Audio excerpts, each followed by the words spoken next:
बिस्मिल्लाहिर्रहमानिर्रहीम।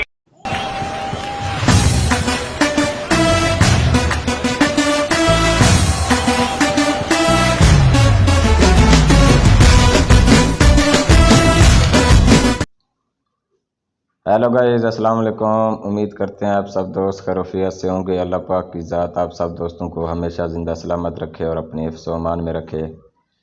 टेक्निकल इरशाद फैज़ YouTube channel के ऊपर आप तमाम दोस्तों को खुश आमदीद कहते हैं, वेलकम कहते हैं। आज हम जिस टॉपिक के ऊपर बात कर रहे हैं कि टेलीनार का पूरे हफ्ते वाला पैकेज कितने में लगता है, उसके लिए कितनी MB दरकार है और उसका कितना मतलब कि वो चार्जेस वगैरह हैं, ये सब डिटेल आज हम आपके साथ शेयर करने वाले हैं।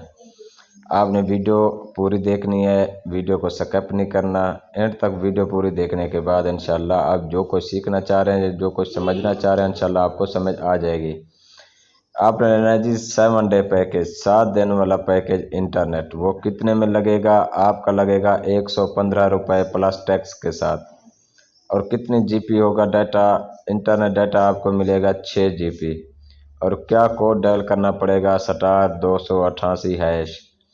एक दफ़ा दोबारा सुन लें, 6 GB इंटरनेट डाटा, 115 रुपये प्लस टैक्स के साथ, 7 दिन के लिए *288# डायल करके आप पूरे हफ्ते का इंटरनेट डाटा ले सकते हैं। अगर आपने मतलब कि अपना MB बकाया चेक करने हैं कि मैंने कितनी इस्तेमाल कर लिए हैं या कितनी बाकी बचे हुए हैं, या आपको सामने स्टेटस भी नज़र आ रहा है, आपने क्या डायल करना है, *992# डायल करके आप बकाया MB चेक कर सकते हैं। मज़ीद ऐसी टेक्निकल वीडियो देखने के लिए हमारे यूट्यूब चैनल टेक्निकल इरशाद फैज़ का विज़िट करें, उसको सब्सक्राइब करें और साथ में दिए गए बेल आइकन को भी ज़रूर दबाएं ताकि इस तरह की न्यू आने वाली वीडियो आप लोगों तक टाइम पे पहुंच सके। तो आज के लिए इतना काफ़ी है, फिर इंशाल्लाह मिलते हैं आप सब दोस्तों के साथ नेक्स्ट वीडियो में। कमेंट सेक्शन में हमारी हौसला अफजाई लाजमी करनी है कि आपको हमारी वीडियो कैसी लगी है। बहुत शुक्रिया जी, अल्लाह आपको सलामत रखे। अल्लाह हाफिज़।